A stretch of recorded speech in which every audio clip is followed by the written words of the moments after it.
Hey guys, welcome back to my channel. I don't know why it's so funny. Okay, thanks so much.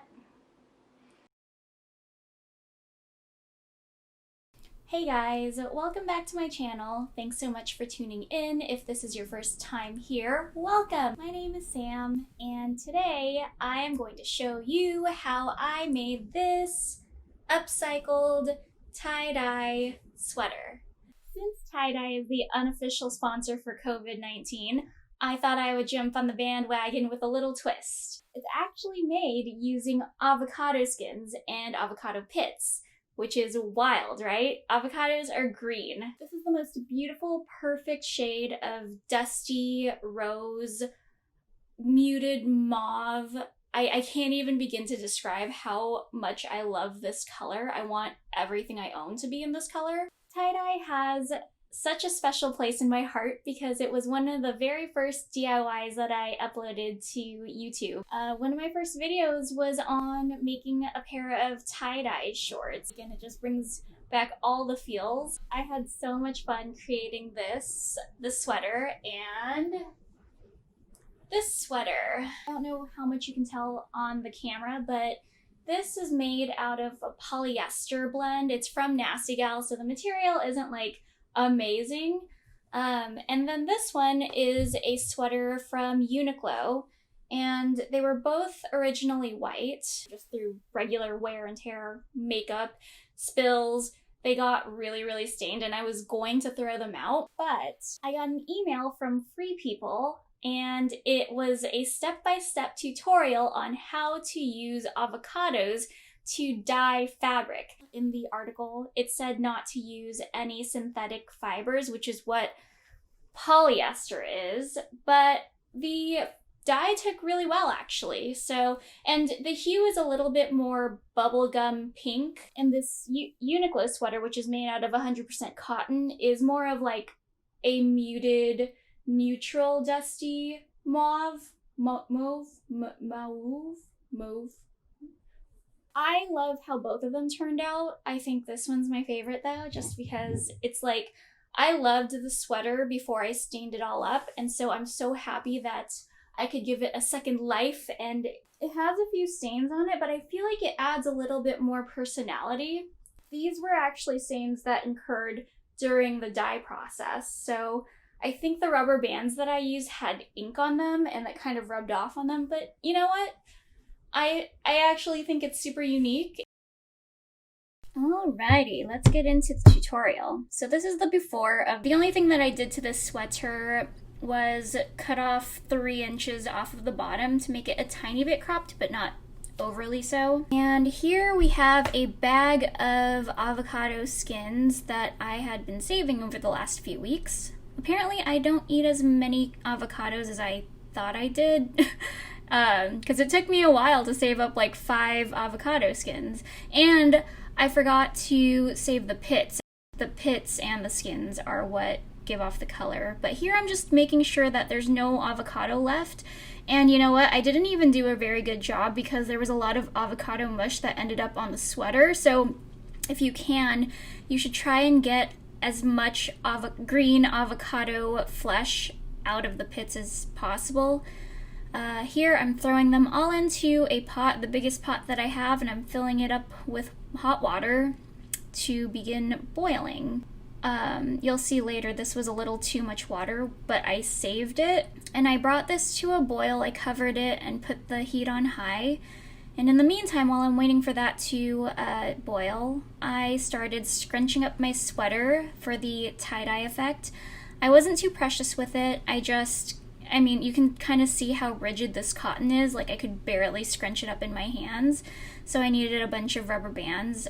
But if you really wanted to get into the fun patterns, you could look up some tutorials on YouTube. There's so many. But I just wanted it to be really organic looking and effortless. So I just scrunched from the middle and applied rubber bands wherever I could. Here, I think I forgot to film this part, but after it's all wrapped up with the rubber bands, you have to wet the fabric. So I know I did it for the second sweater, but make a note that you need to wet the fabric before it goes into the pot. And the avocado skins are boiling. I'm adding my wet fabric. Yeah, I totally forgot to film the part where I wet the actual sweater after it was banded up. And I'm dropping it into the boiling water. You leave it on high for 10 minutes and you stir it constantly, so you have to keep watching it. And here you can see that there was just too much water for it to be safe. So instead of throwing that water out, I just scooped some out to save for later because I knew I wanted to dye that second sweater. Obviously, I didn't have the means to, or a pot big enough to dye both at the same time. So, and I kind of wanted this one to be my test to see how it would turn out before I dyed my other one. And here you can see I'm trying to get that the avocado mush off of certain spots. So now we're gonna turn the heat low and set a timer for 1.5 hours.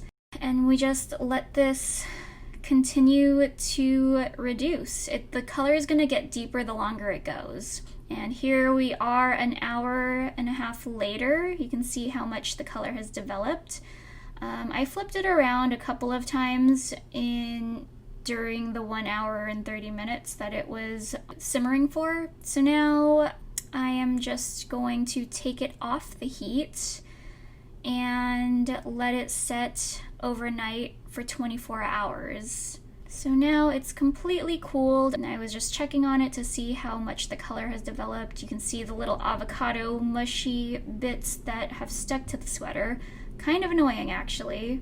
So, tip for you guys, really try and get the avocado flesh out of the pits and the skins. And now I think we are ready to wash it. Yep, thumbs up. So what I did here, I didn't discard any of the liquid. I saved it all in the pot and I squeezed out as much of the watery dye as I could from the sweater. Yeah, you can see how the sweater turns out here. It's pretty, I was pretty excited, and I was just getting as much liquid as I could out. And so yeah, we'll set the pot aside and we'll begin to rinse the sweat. The color is gonna bleed a bit, but that's fine. It's gonna still retain the color. So here I'm really just trying to remove all the little stains that came from the avocado pits with some shout, but just FYI, the shout actually lifted some of the color, so that's why I decided to not try too hard to remove any of the other stains, because once I saw the color lifting, I was like, no, don't ruin it. I'm just rinsing it off, and I actually decided to hand wash everything with some laundry detergent and make sure I got it as clean as possible.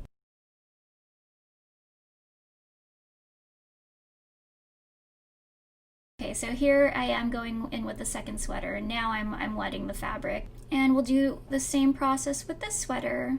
It's the same water same dyed water that I used from the first sweater. Let it boil for 10 minutes and then set the heat to low and let it simmer for 1 hour and 30 minutes, and then let it cool overnight.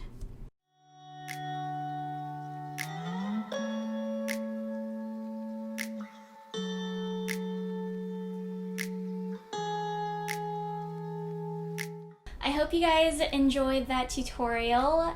Save up those avocado skins so that you can make your own. Comment below and let me know which sweater is your favorite, and let me know if you try this at home. We have so much time on our hands. Well, I'm speaking for myself.